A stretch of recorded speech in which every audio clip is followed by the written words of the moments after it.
Tapos na yung isa sa biggest event sa early part ng taon, ang NFL Super Bowl sa pagitan ng San Francisco 49ers at Kansas City Chiefs. Overtime win para kay Patrick Mahomes. Rematch din kasi to ng 2020, ang unang championship din para sa kanya. Kaya dalawa lang din ang schedule na game kanina at maaga pa dahil yung ibang mga NBA players nanood din ng game. Si Luka nag-comment pa online na GOAT itong si Patrick Mahomes. Ganun din ang pinost nitong si Patrick Beverley. Pero apat pa yung kailangan ni Patrick Mahomes para makatabla kay Tom Brady. Based sa mga review, yung Super Bowl 58 ang isa sa mga greatest game na nangyari at isa sa may malaking viewership kasi nga alam nyo na nandun yung dating na rumors dito kay Austin Reeves, si Taylor Swift. Ang Kansas City ang una ulit na team na nagkaroon ng back-to-back championship sa Super Bowl sa nakaraang 2 dekada.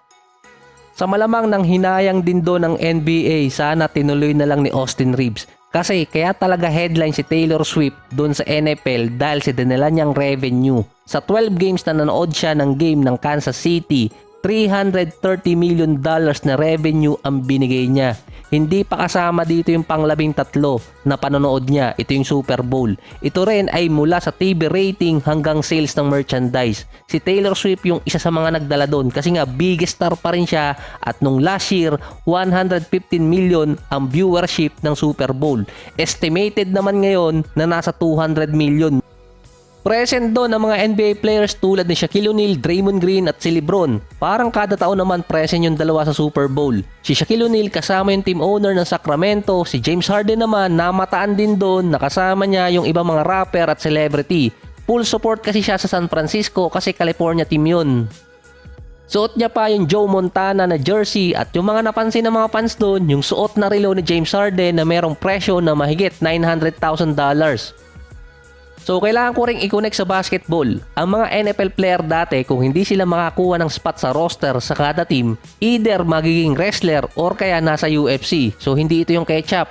Meron din naman mga NFL player na kapag hindi nakakuha ng spot, nakakalaro naman sa NBA. Ang isa doon si Ish Wainwright ng Phoenix Suns dati na ngayon nasa Portland.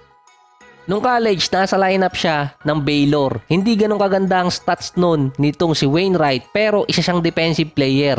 Sumubok naman siya sa NFL noong mga 2017 para sa Buffalo Bills bilang free agent.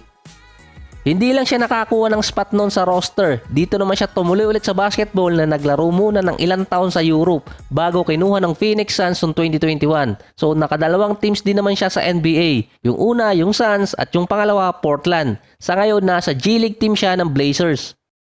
Si Anthony Edwards naman noong 2020, siya yung number 1 prospect sa NBA draft. Pero after niya mapili bilang number 1 overall no na Minnesota, sinabi din niyang gusto niyang sumubok sa NFL na base sa kanya, siya yung posibleng maging unang player na mag-transition mula NBA papuntang NFL dahil nung high school pa lang siya, top prospect din siya sa American football. Si LeBron naman yung isa sa mga NBA player na sinasabing kaya maglaro sa NFL at mag-dominate pa. Kasi nga nung high school naglaro din siya ng American football. Nang 2011 lockout, marami mga players nun ang pumirma sa ibang liga. Kasi walang NBA nun dahil nga lockout. Pwede sila mag-sign sa kahit anong team. Kaya nga dati sina Kevin Durant, James Harden, Kobe, D-Rose, CP3 at iba pang NBA player nakalaro dito sa Pilipinas sa birthday ni MVP dahil wala silang active contract nun. Nung high school naglaro si LeBron ng American football pero sinabihan siya ng kanyang kaibigan noon na wag nang tumuloy baka ma-injured. Parang Allen Iverson din pero sa AI kasi nanalo ng Player of the Year sa high school at championship pa sa marehong American football at basketball. Si LeBron naman number 1 prospect sa basketball sa buong US at number 1 prospect naman sa football sa buong state ng Ohio pero mas pinili niya yung basketball. Nang 2011, dahil sa lockout, inoferan si LeBron ng Seattle Seahawks at yung isa sa mga iconic team sa NFL, ang Dallas Cowboys, ng kontrata para maglaro sa NFL bilang tight end. Noong mga time na yon, may contract si LeBron sa Miami Heat pero dahil sa lockout, naka-hold yun. So pwede siyang pumirma ng kontrata. Ang sinabi nun ni LeBron, alam niyang kaya niya makapasok sa roster spot ng dalawang team na nabanggit. Sa NFL kasi kahit bigyan ka ng kontrata, hindi pa siguradong kung makukuha ka sa final roster. Dalawa kasi ang pumigil nung kay LeBron. Una, baka magkaroon siya ng injury. Iba pa rin kasi yung practice or scrimmage sa American football.